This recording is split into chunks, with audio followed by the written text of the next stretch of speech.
Hello नमस्कार दोस्तों, स्वागत है आप सभी का top 10 daily current affairs series में। आज 7 मार्च है और आज भी हम रोज की तरह ही 10 सबसे महत्वपूर्ण प्रश्नों पर चर्चा करेंगे जो करंट अफेयर्स से रिलेटेड होते हैं, डेली करंट अफेयर्स से रिलेटेड होते हैं। और इस वीडियो से रिलेटेड पीडीएफ फाइल के लिए आप हमें टेलीग्राम पर फॉलो जरूर करें ताकि आपको इस वीडियो से रिलेटेड जो क्वेश्चन आंसर्स हैं उसकी पीडीएफ फाइल आपको उपलब्ध हो सके। और उस पीडीएफ फाइल के नीचे आपको इस वीडियो का लिंक भी उपलब्ध हो जाएगा, यानी कि आप कभी भी उस पीडीएफ फाइल से रिलेटेड किसी भी पीडीएफ फाइल से रिलेटेड जब आप टेलीग्राम पर जाएंगे तो वहाँ पर जो भी पीडीएफ फाइल है उसके नीचे उस वीडियो से रिलेटेड विश्लेषण जो एनालिटिकल वीडियो है उसका लिंक आपको मिल जाएगा। आप उस पर क्लिक करके यूट्यूब वीडियो पर जा सकते हैं। इसके साथ ही इस वीडियो को ज़्यादा से ज़्यादा अपने दोस्तों पर शेयर करें, लाइक करें और सब्सक्राइब करें जिन लोगों ने अपना सब्सक्राइब नहीं किया है, और बेल आइकन को प्रेस जरूर करें ताकि अगली वीडियो की नोटिफिकेशन आप तक पहुँच सके और आप जुड़ सके लक्ष्य के साथ और बढ़ सके अपने लक्ष्य की ओर। तो इसी के साथ चलते हैं। सबसे पहले जो कल के वीडियो के अंत में पूछा गया क्वेश्चन था जिसका आंसर आप लोगों ने बखूबी कमेंट बॉक्स में बहुत अच्छे से दिया है,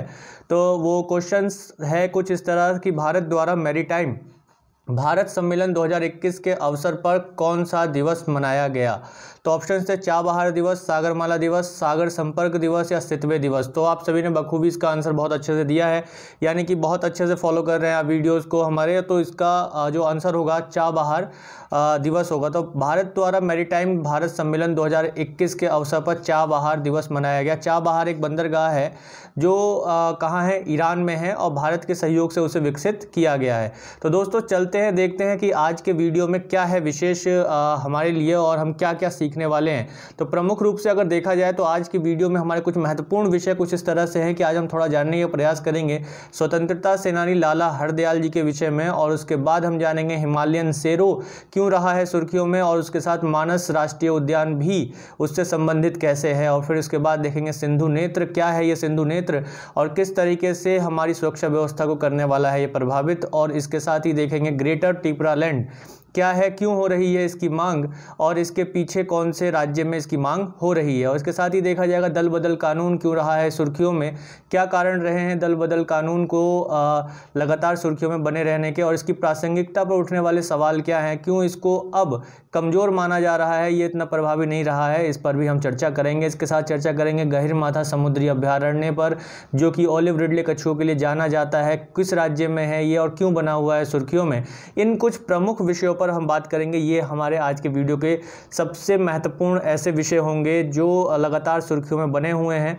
ये ना केवल आपको 10+2 लेवल एग्जाम के लिए लाभदायक होंगे, बल्कि आप यदि सिविल सेवाओं की परीक्षा भी दे रहे हैं तो वहाँ भी इनसे जुड़े हुए प्रश्न आपको दिखाई देंगे। तो वीडियो को पूरा देखें, अंत तक देखें और एक एक विषय के एक एक शब्द को बड़े ध्यान से समझने और सुनने का प्रयास करें। हो सके तो वीडियो को पॉज करके अपने नोट्स भी तैयार करते रहें साथ में, ताकि एग्ज़ाम टाइम पर आपके लिए ये सहायक सिद्ध हो सके। यदि आपने पिछली वीडियो में सेम ही टॉपिक का एक नोट्स तैयार किया हुआ है तो दोबारा से उसे तैयार करने की ज़रूरत नहीं है, बस वीडियो को आराम से सुन लेना है ताकि आपका रिवीजन हो जाए। लेकिन जो चीज़ आपको नहीं मिले, एकदम न्यू मिले, नया टॉपिक है, तो उसको ही आप नोट डाउन करने का प्रयास करें और ठीक से नोट डाउन करें। और किसी भी तरीके का कन्फ्यूज़न हो या कोई डाउट मन में हो तो कमेंट बॉक्स में ज़रूर उसे डालिए, आपको हमारी टीम के द्वारा उसका रिप्लाई ज़रूर मिलेगा, उसका आंसर, उसका सॉल्यूशन ज़रूर दिया जाएगा। तो इसी के साथ शुरुआत करते हैं आज के पहले प्रश्न से। तो आज का हमारा पहला प्रश्न है कि advantage India the story of Indian tennis. ये पुस्तक है, एक किताब है, इस पुस्तक को किसने लिखा है ये क्वेश्चन है। और हम जानते हैं कि नॉर्मल जो हमारे एग्जाम्स होते हैं उनमें कुछ किताबों को लेकर प्रश्न बनते रहते हैं कि ये किताब किसके द्वारा लिखी गई है। तो advantage India the story of Indian tennis, और कुछ प्रमुख किताबों को ही याद रखने की ज़रूरत है। ऐसे बहुत से कैंडिडेट्स हैं जिनका ये क्वेश्चन आता है कि क्या हम सभी जो किताबें तो रोज़ लिखी जाती हैं, क्या हम उनको कैसे क्यों याद रखें, हम कैसे याद रख पाएंगे उतनी सारी किताबों को। तो ज़रूरी नहीं है उन सभी किताबों को आप याद रखें, आप केवल उन किताबों पर याद रखिए जो स्पेसिफिक हैं, जो किसी विषय पर आधारित है और जो मुख्य रूप से आपके प्रश्नों से या आपके परीक्षाओं से जुड़े हुए हैं। जैसे खेल प्रमुख रूप से जुड़ा हुआ है, तो ये खेल भी जो ये खेल से रिलेटेड पुस्तक है और इसको लिखा किसने है। तो ऑप्शंस देख लेते हैं, देवेंद्र ठाकुर, अनिंग दत्ता, विजय अमृतराज या रोहन बोपन्ना। तो इसका आंसर होगा अनिंग दत्ता। अनिंग दत्ता ने advantage India the story of Indian tennis नामक पुस्तक लिखी है और उन्होंने इस पुस्तक में भारतीय टेनिस टीम के इतिहास के बारे में लिखा है और इसके साथ साथ अपनी पुस्तक में उन्होंने भारत में टेनिस के उद्भव का भी वर्णन किया है कि किस तरीके से भारत में टेनिस का उद्भव हुआ, टेनिस के खेल का विकास हुआ। और उन्होंने 1970 से 1980 के दशक में विजय अमृतराज और रमेश कृष्णन की उपलब्धियों के बारे में भी लिखा है कि किस प्रकार से इनका योगदान 1970 और 80 के दशक में भारतीय टेनिस के खेल के विकास में रहा है विजय अमृतराज और रमेश कृष्णन का। तो इसी के साथ उन्होंने ये भी लिखा है कि कैसे भारत के प्रमुख खिलाड़ी लिएंडर पेस और महेश भूपति ने देश को पहला ग्रैंड स्लैम का खिताब दिलवाया टेनिस में। इसके बारे में भी उन्होंने खुलकर लिखा है अपनी इस पुस्तक में। किनके बारे में? लिएंडर पेस और महेश भूपति, जो कि टेनिस के प्रमुख खिलाड़ी हैं, भारतीय खिलाड़ी हैं। उन्होंने किस तरीके से देश को पहला ग्रैंड स्लैम का खिताब दिलाया, इस विषय पर भी प्रमुख रूप से चर्चा की गई है। इसके साथ ही उन्होंने मौजूदा भारतीय टेनिस स्टार जैसे रोहन बोपन्ना और सानिया मिर्जा की उपलब्धियों के बारे में भी इस पुस्तक में चर्चा की है। तो पुस्तक का नाम है advantage India, the story of Indian tennis. लेखक कौन है? अनिंग दत्ता। तो इसी के साथ चलते हैं वीडियो के दूसरे और एक और महत्वपूर्ण प्रश्न पर। तो ये भी खेल से संबंधित प्रश्न है और ये प्रश्न कुछ इस तरह से है कि अंतर्राष्ट्रीय मुक्केबाजी संघ की चैंपियंस एंड वेटरन्स समिति के अध्यक्ष के रूप में किसे चुना गया है? तो ये जो समिति है, इस समिति का निर्माण अभी पिछले ही वर्ष हुआ है।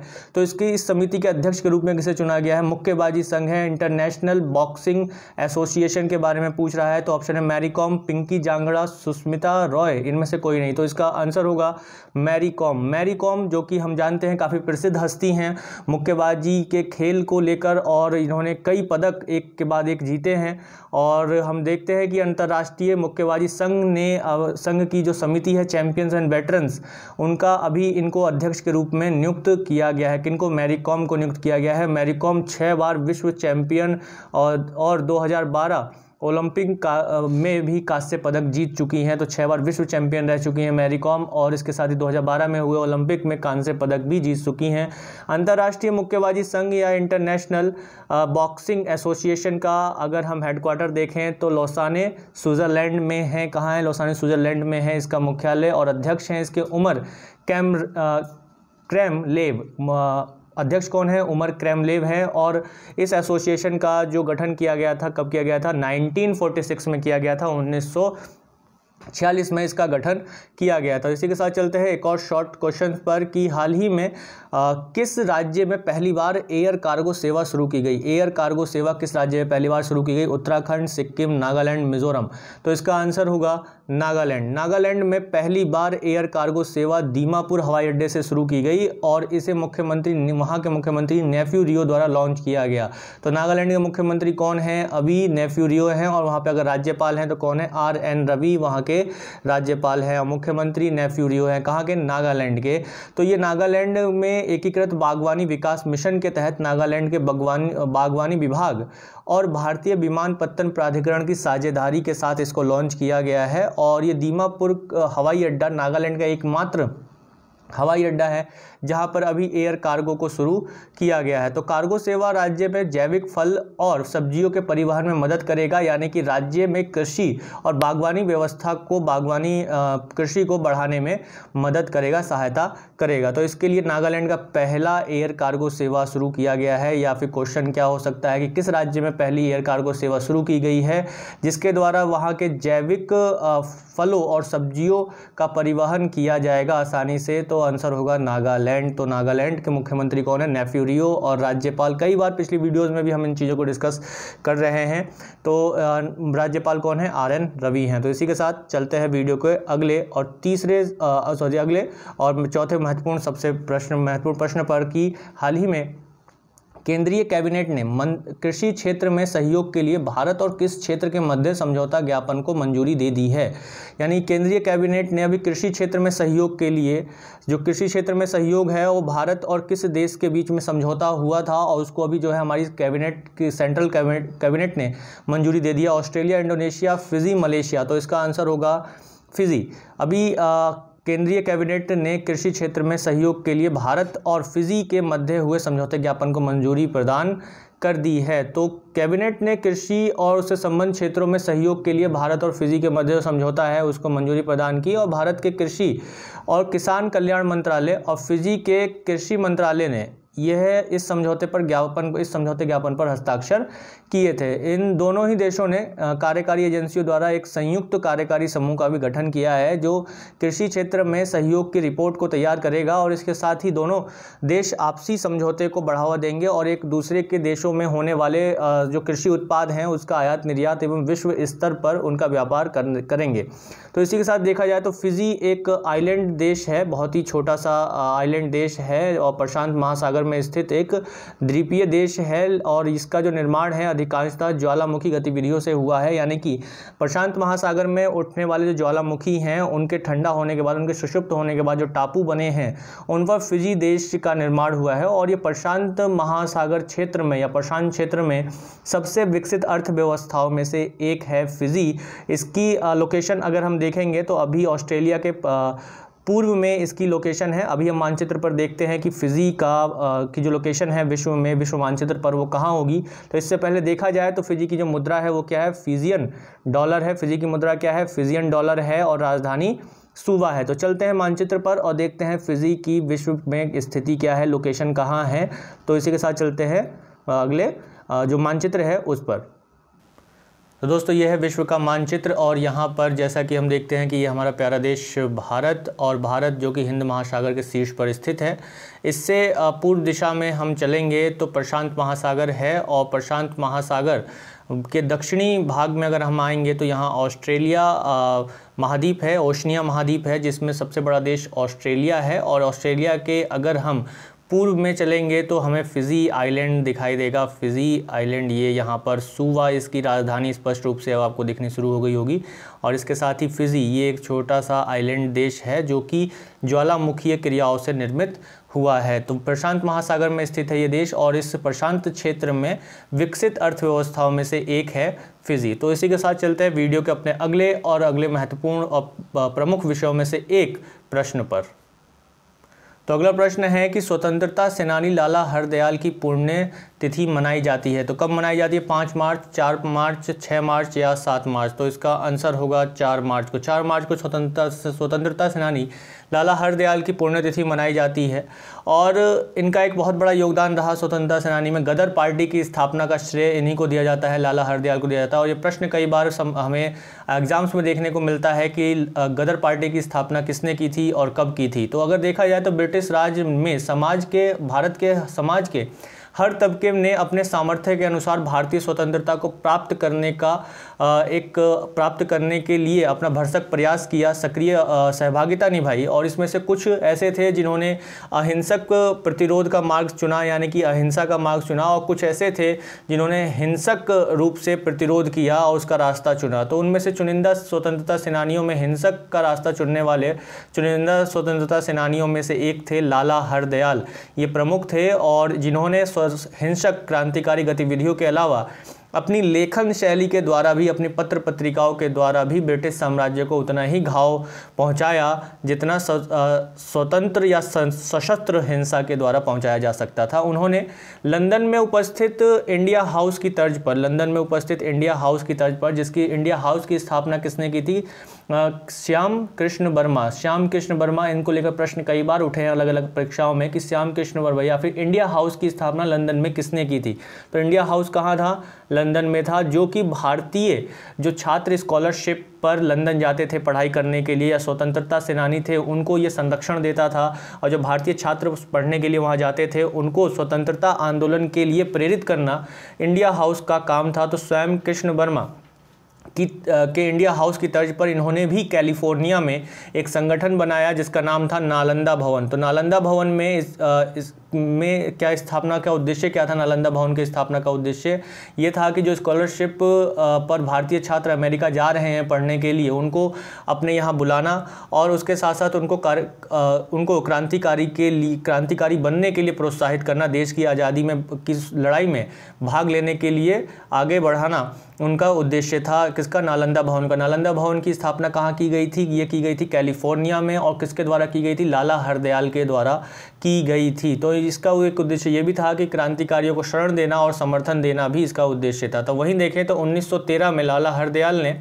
गदर पार्टी की नींव रखी थी। किसकी नींव रखी थी? 1913 में गदर पार्टी की नींव रखी थी। और गदर पार्टी के माध्यम से पूरी दुनिया में जो भी भारतीय क्रांतिकारी थे उनका आपस में एक समर्थन हुआ। ये गदर पार्टी के माध्यम से सभी क्रांतिकारी एकजुट आए। जैसे लंदन में श्यामजी कृष्ण वर्मा, भारत में बाघा जतिन और रास बिहारी बोस, और वहीं अमेरिका में करतार सिंह सभारा, मौलवी बरकतुल्ला भोपाली और राजा महेंद्र प्रताप के साथ विष्णु पिंगले, ये सब लोग एक साथ आए जो कि एक उग्र क्रांतिकारी के रूप में जाने जाते हैं। ये सभी एक साथ आए और देश की स्वतंत्रता को कैसे प्राप्त किया जा सकता है उसके अवसर तलाशे। तो वहीं पर तभी इन सभी क्रांतिकारियों को एक अवसर प्रथम विश्व युद्ध के रूप में दिखाई दिया। जो प्रथम विश्व युद्ध हुआ था उस विश्व युद्ध के अवसर पर यह दिखाई दिया और उन्होंने उस विश्व युद्ध को 1857 की क्रांति के रूप में बदलने के लिए एक सशस्त्र विद्रोह की योजना भी बनाई। इस विश्व युद्ध को एक अवसर पर देखा गया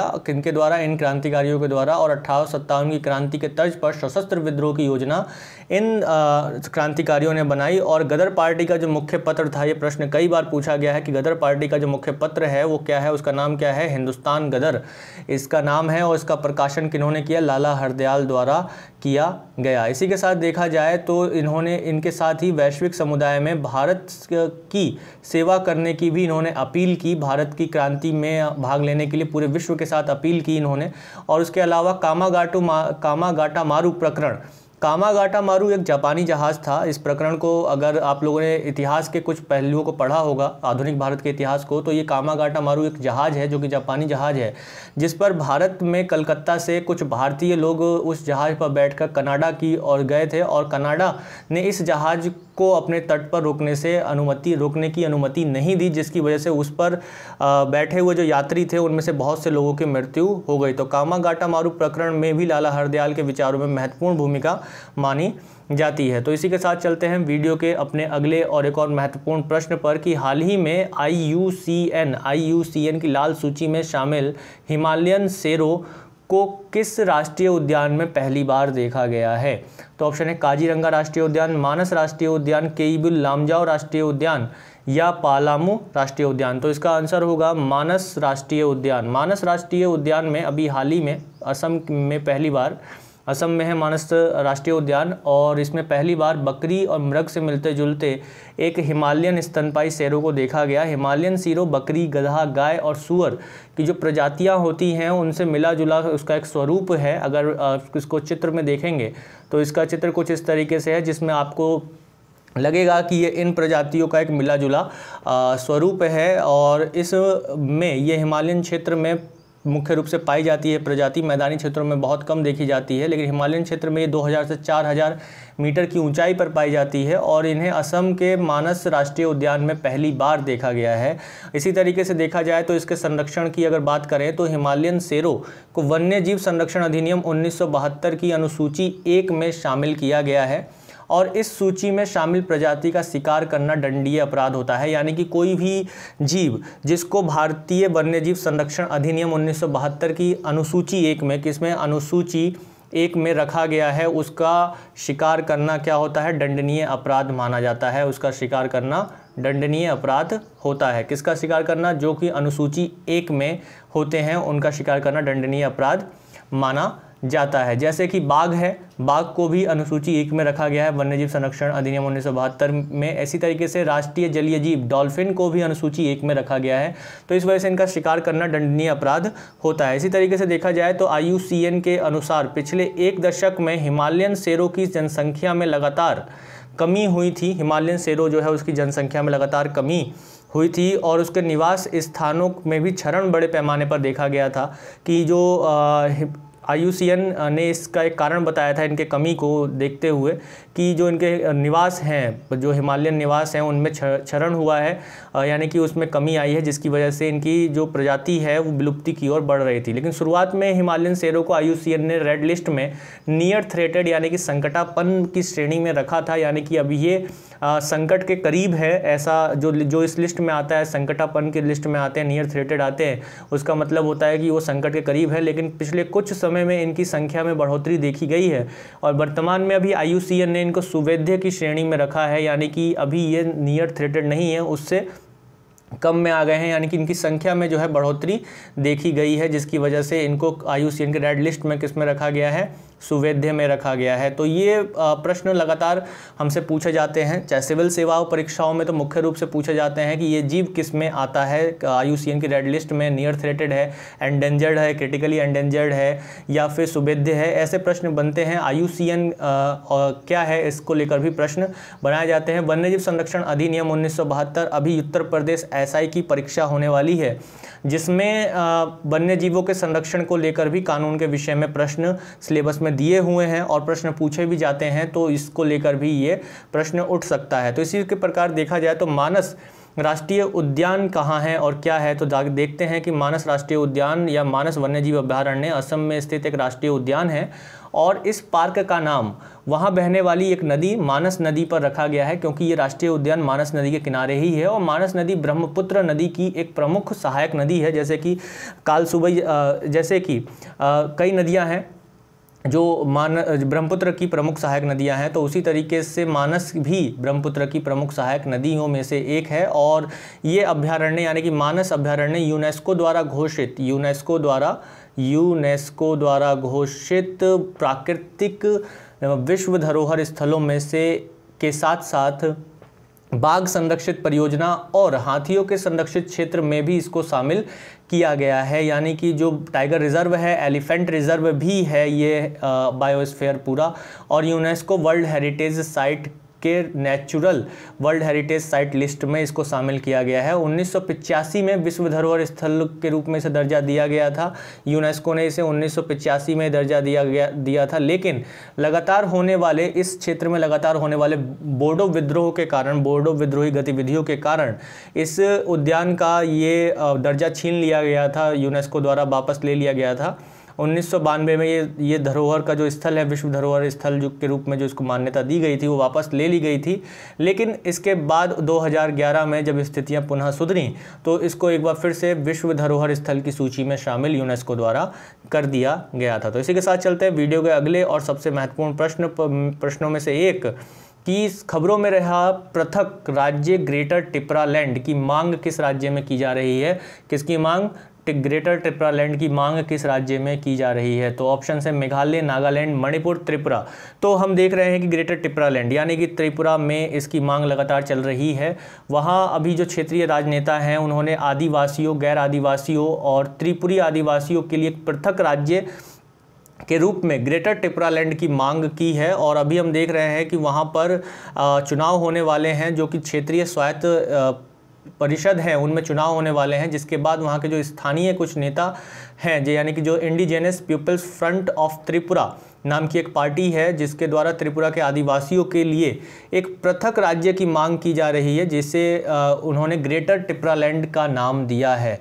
और ये प्रस्ताव इस मॉडल के अंतर्गत, जो ग्रेटर टिपरालैंड का एक मॉडल इन्होंने तैयार किया है, उसमें त्रिपुरा जनजातीय क्षेत्र के स्वायत्त जिला क्षेत्र यानी कि Tripura tribal areas autonomous district council को भी इसमें शामिल किया गया है। इसके बाहर जो स्वदेशी क्षेत्र है और गांव में रहने वाले प्रत्येक आदिवासी व्यक्ति को इसमें शामिल करने की बात की गई है। और हालांकि ये विचार केवल त्रिपुरा के आदिवासी परिषद के क्षेत्रों तक ही सीमित नहीं है, बल्कि भारत के विभिन्न राज्यों जैसे कि असम, मिजोरम आदि में फैले हुए जो त्रिपुरा या टिप्रासा या त्रिपुरा कहा जाए या त्रिपुरारियों कहा जाए या टिप्रासा जो जनजातियां हैं, उनको शामिल करना चाहता है ये पूरा ग्रेटर टिपरालैंड में, उन लोगों को शामिल करना चाहता है। तो देखा जाए कि जो Tripura tribal areas autonomous district council के चुनाव अभी होने वाले हैं, और इसके अलावा टिपरालैंड राज्य पार्टी और आईपीएफटी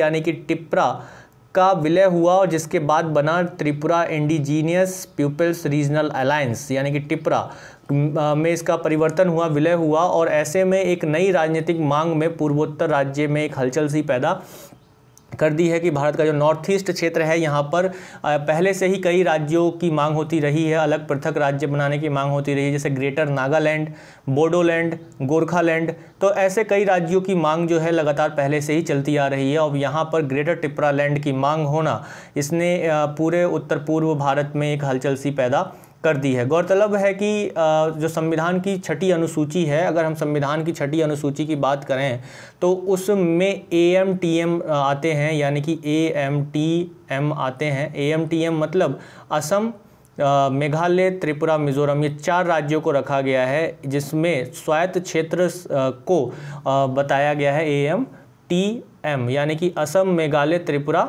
मिजोरम। इन राज्यों के जनजातीय क्षेत्रों के प्रशासन के प्रावधान के लिए छठी अनुसूची में प्रावधान किए गए हैं और छठी अनुसूची में वर्तमान में 4 राज्य आते हैं।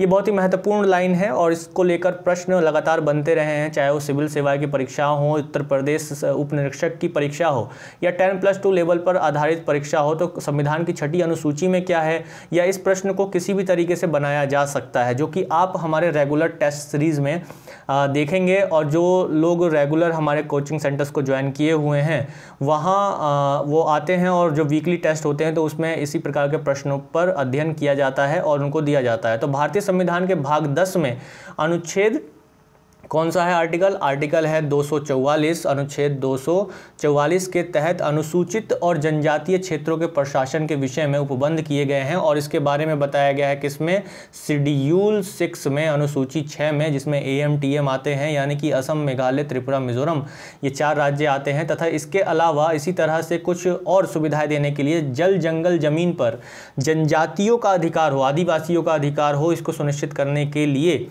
क्या लाया गया था, पेसा एक्ट लाया गया था। 1995 में पेसा एक्ट लाया गया था।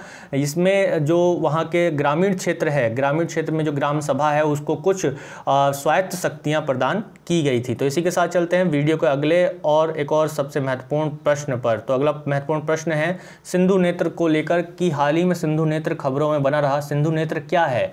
पनडुब्बी उपग्रह, युद्धपोत, युद्धक विमान। तो इसका आंसर होगा उपग्रह। और इस उपग्रह का निर्माण किया है DRDO ने। किसने किया है? DRDO ने इस उपग्रह का निर्माण किया है। Defence research and development organisation ने सिंधु नेत्र उपग्रह का निर्माण किया है। ये एक निगरानी उपग्रह है जो हिंद महासागर क्षेत्र की निगरानी करने में मदद करेगा। तो सिंधु नेत्र उपग्रह को भारतीय अनुसंधान संगठन द्वारा PSLV C51 नामक प्रेक्षण यान से इसे सफलतापूर्वक अंतरिक्ष में तैनात कर दिया गया है। अभी हमने पिछले वीडियोस में हमने इस बात को कवर किया था कि अभी अमेजोनिया 1 नाम का जो एक सैटेलाइट है जो ब्राज़ील का है, और उसको भारत ने अभी PSLV C51 नामक प्रक्षेपण यान से सफलतापूर्वक अंतरिक्ष में तैनात किया था। तो उस मिशन के साथ ही भारत ने अपना भी सैटेलाइट लॉन्च किया है। तो इसमें अमेजोनिया 1 के साथ साथ 18 सैटेलाइट थे, यानी कि टोटल 19 सैटेलाइट को PSLV C51 नामक प्रक्षेपण यान लॉन्चिंग व्हीकल से सफलतापूर्वक अंतरिक्ष में स्थापित किया गया था। और ये PSLV C51 का प्रक्षेपण यान आंध्र प्रदेश के कहाँ से किया गया?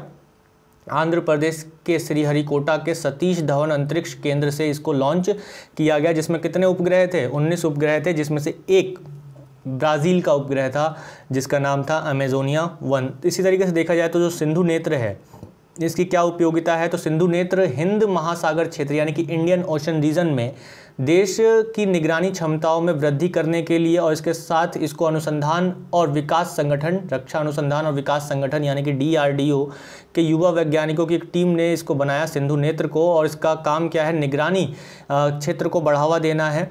सिंधु नेत्र युद्धपोतों और जो हमारे व्यापारिक जहाज हैं उसका स्वचालित रूप से पहचान करने में सक्षम होगा, और इसके साथ ही आवश्यकता पड़ने पर ये दक्षिण चीन सागर जैसी रणनीतिक स्थिति को भी निगरानी रखने में सक्षम होगा। दक्षिण चीन सागर और विशेष क्षेत्रों जैसे कि अदन की खाड़ी, अफ्रीका के तटीय क्षेत्र जो समुद्री डाकुओं से प्रभावित क्षेत्र हैं, उनकी निगरानी करने में भी ये मदद करेगा। इसके साथ ही सिंधु नेत्र उपग्रहों की श्रृंखला में ये पहला उपग्रह है, यानी कि सिंधु नेत्र के अभी कई उपग्रह बनाए जाएंगे, जो कि नेत्र यानी कि किसके लिए है? ये निगरानी के लिए है। तो निगरानी के लिए बनने वाले जो उपग्रह होंगे उसका ये पहला उपग्रह है और इसका एक उद्देश्य ये भी है कि जो चीन के साथ लद्दाख क्षेत्र में और पाकिस्तान के जो सीमावर्ती क्षेत्र हैं हमारे पीओके में, कारगिल में, उन क्षेत्रों की भी निगरानी करने में सिंधु नेत्र उपग्रह जो है वो सक्षम होंगे और भारत की निगरानी क्षमता को बढ़ाने में सक्षम होंगे। कौन? सिंधु नेत्र। तो सिंधु नेत्र क्या है? एक उपग्रह है जिसका निर्माण DRDO द्वारा किया गया है और प्रक्षेपण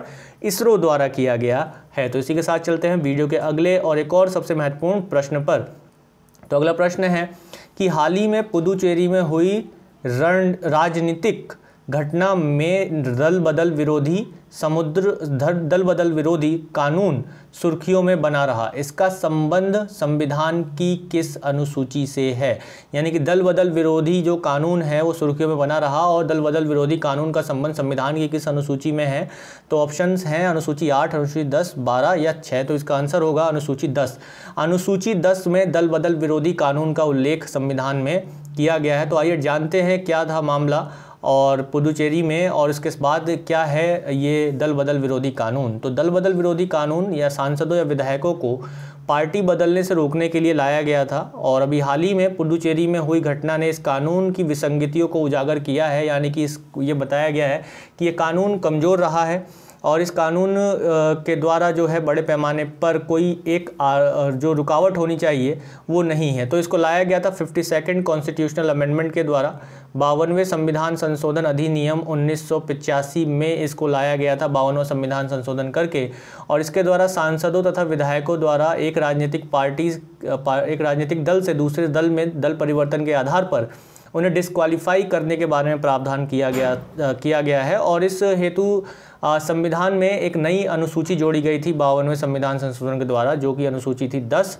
तो अनुसूची 10 को जो है इसमें जोड़ा गया था और इस अधिनियम में सामान्यतः दल बदल कानून इस अधिनियम को कहा गया। तो इसके बाद देखा जाए तो इसमें एक प्रावधान को ख़त्म किया गया जो कि जिसके लिए किया गया था 91वां जो संविधान संशोधन था 2003 में, उसके द्वारा 10वीं अनुसूची के एक उपबंध में परिवर्तन किया गया। इसमें से एक उपबंध को ही समाप्त किया गया। यानी कि जब विभाजन का मामला हो, विभाजन का मामला मतलब एक पार्टी जो है वो दो भागों में बट रही है, तो उस पार्टी के जो सदस्य हैं उस आधार पर, इस आधार पर यानी दल बदल के आधार पर उनको अयोग्य घोषित नहीं किया जाएगा।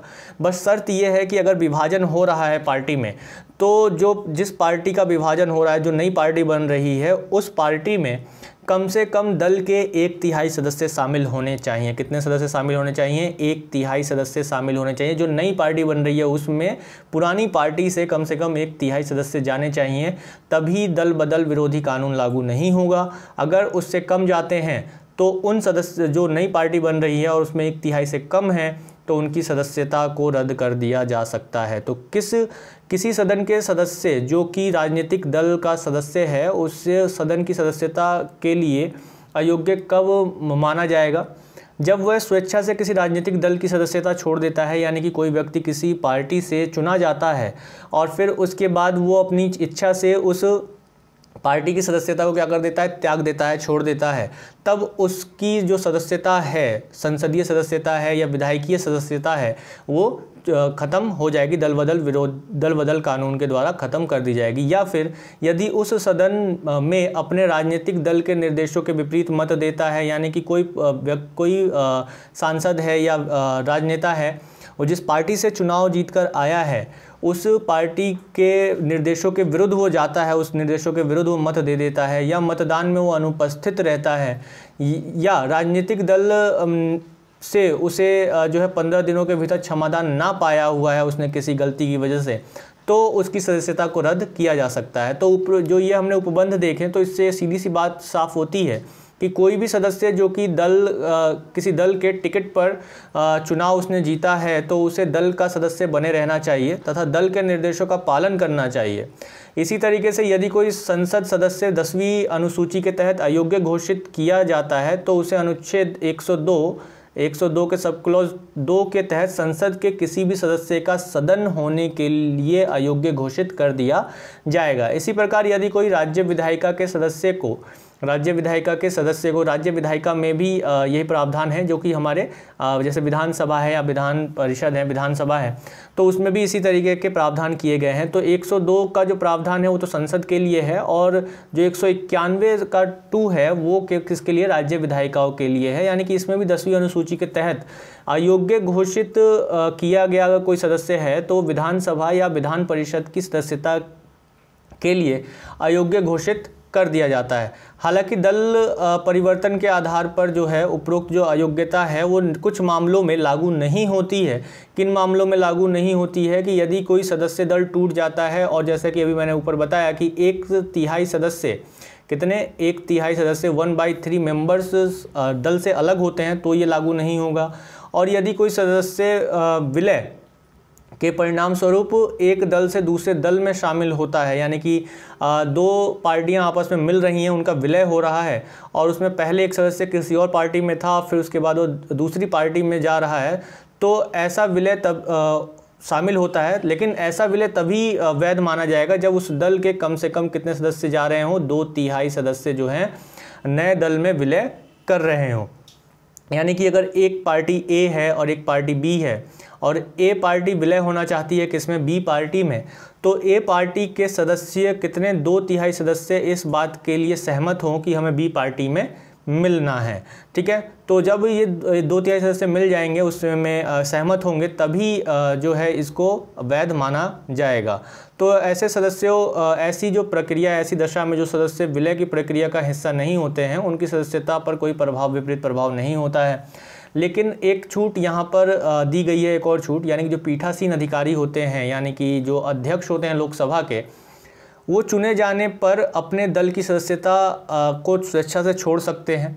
यानी कि जैसे कि अभी वर्तमान में ओम बिरला हैं हमारे लोकसभा के अध्यक्ष, वो बीजेपी से सांसद हैं कोटा से, अभी वो पीठासीन अधिकारी हैं, अगर वो चाहें तो बीजेपी की सदस्यता छोड़ सकते हैं, लेकिन उनकी जो सदस्यता है, संसदीय सदस्यता है, वो ख़त्म नहीं होगी। ये ऐसा इसलिए माना जाता है क्योंकि ये हो सकता है कि एक निष्पक्षता बनाने के लिए, एक निष्पक्ष कार्य करने के लिए ऐसा किया गया है। इनके लिए इन पर दल बदल विरोधी कानून की जो एक बात है वो लागू नहीं होती है। तो इसी के साथ चलते हैं वीडियो के अगले और एक और सबसे महत्वपूर्ण और अंतिम प्रश्न पर कि खबरों में रहा ओलिव रिडले बड़ी संख्या में गहिरमाथा समुद्री अभयारण्य में मृत पाए गए। यह अभयारण्य भारत के किस राज्य में स्थित है? तो दोस्तों ऑप्शंस हैं पश्चिम बंगाल, ओडिशा, आंध्र प्रदेश, केरल।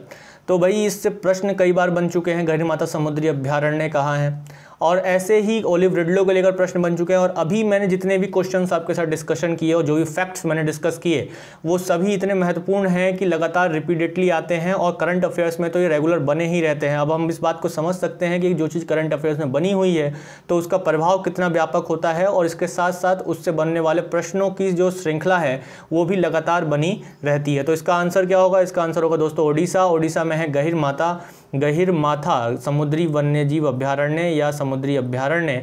इस साल देखा जाए तो लगभग 800 ओलिव रिडले यहाँ पे मृत पाए गए, और इसके लिए ओडिशा हाई कोर्ट में एक PIL डाली गई, जिसमें ओडिशा हाई कोर्ट ने ओडिशा सरकार को एक नोटिस जारी किया है इसके संरक्षण को लेकर। तो देखते हैं क्या, कहाँ है गहिरमाथा और क्या है इसके उद्देश्य। तो गहिरमाथा समुद्री अभयारण्य जो है ओडिशा में स्थित एक समुद्री वन्यजीव अभयारण्य है, समुद्री वन्यजीव अभयारण्य है, और यह उत्तर में धामरा नदी के मुहाने से लेकर दक्षिण में ब्राह्मणी नदी के मुहाने तक फैला हुआ है। यानी कि आप उड़ीसा में अगर इसको लोकेट करेंगे तो इसके उत्तर में धामरा नदी है और इसके दक्षिण में ब्राह्मणी नदी है, और ये ओलिव रिडले कछुओं के प्रजनन के लिए सबसे बड़ा केंद्र दुनिया में माना जाता है। और इसके अलावा देखा जाए तो ऐसे ही जो क्षेत्र हैं गहिरमाथा के अलावा उड़ीसा में जो जलीय जीवों के लिए प्रजनन स्थल हैं, खासतौर पर ओलिव रिडले के लिए प्रजनन स्थल हैं, उसमें आते हैं रसीकुल्या नदी का मुहाना और देवी नदी के मुहाने पर जो है बड़ी संख्या में ओलिव रिडले अपना घोंसला बनाते हैं विश्व में। तो दुनिया के ये सबसे छोटे समुद्री कछुओं की प्रजाति है ओलिव रिडले, और इनका आगमन प्रतिवर्ष ओडिशा के तट पर नवंबर से दिसंबर के बीच में और अप्रैल और मई के बीच में यहाँ पर होता है। और ये कछुए एक निश्चित अवधि के लिए उड़ीसा के तट पर प्रजनन के लिए आते हैं इस अवधि में, और यहाँ पर वो अपने अंडे देते हैं और फिर चले जाते हैं। तो इस कारणवश जो है इसको एक संरक्षण में रखा गया है, और इसके साथ ही ये IUCN की रेड लिस्ट में भी है। तो देखते हैं क्या है ऑलिव रिडले। तो ऑलिव रिडले समुद्री कछुए की एक प्रजाति है, और ये दुनिया का दूसरा सबसे छोटा समुद्री कछुआ है, और इसको प्रशांत ओलिव रिडले समुद्री कछुओं के नाम से भी जाना जाता है। किस नाम से जाना जाता है? प्रशांत ओलिव रिडले समुद्री कछुओं के नाम से भी जिसे जाना जाता है। इसके साथ ही ये कछुए प्रशांत, हिंद और आर्कटिक महासागरों के गर्म जलधाराओं में पाए जाने वाले मांसाहारी समुद्री कछुओं की एक प्रजाति है, और ये IUCN यानी कि international union for conservation of nature की रेड लिस्ट में अति संवेदनशील प्रजाति की श्रेणी में इन्हें रखा गया है। तो ये है ऑलिव रिडले, जो दुनिया के दूसरे सबसे छोटे कछुए। तो ये थे आज के हमारे 10 सबसे महत्वपूर्ण प्रश्न। तो दोस्तों वीडियो को आराम से देखिए, पूरा देखिए, और उसके साथ साथ हर एक फैक्ट को नोट कीजिए, वीडियो को पॉज करके नोट कीजिए। और इसके साथ ही चलते हैं वीडियो के अंत में पूछे जाने वाले आज के प्रश्न पर। तो आज का प्रश्न है कि जीवन सुगमता सूचकांक 2020 की मिलियन प्लस श्रेणी में प्रथम स्थान किस शहर का है? तो ऑप्शन है बेंगलुरु, पुणे, अहमदाबाद, लखनऊ। तो मैं आशा करता हूं कि ज़्यादा से ज़्यादा कमेंट्स आएंगे इस क्वेश्चन के आंसर को लेकर, और साथ ही इस वीडियो को पूरा देखें, लाइक करें, शेयर करें, सब्सक्राइब करें अपने दोस्तों में, और सभी दोस्तों में सब्सक्राइब करें। इवन जो लोग लोक सेवा की भी तैयारी कर रहे हैं, UPPCS या UPSC की तैयारी कर रहे हैं, तो उनके लिए भी हमारे द्वारा जो तैयार की करंट अफेयर्स हैं वो बहुत ही महत्वपूर्ण सिद्ध होंगी। और PDF फाइल के लिए, क्वेश्चन आंसर्स की PDF फाइल के लिए आप हमें टेलीग्राम पर फॉलो जरूर करें, और पूरे एनालिसिस के साथ देखने के लिए YouTube पर हमें फॉलो जरूर करें। YouTube पर बेल आइकन को प्रेस करें और जुड़ जाएं लक्ष्य के साथ, ताकि आप बढ़ सकें अपने लक्ष्य की ओर। धन्यवाद।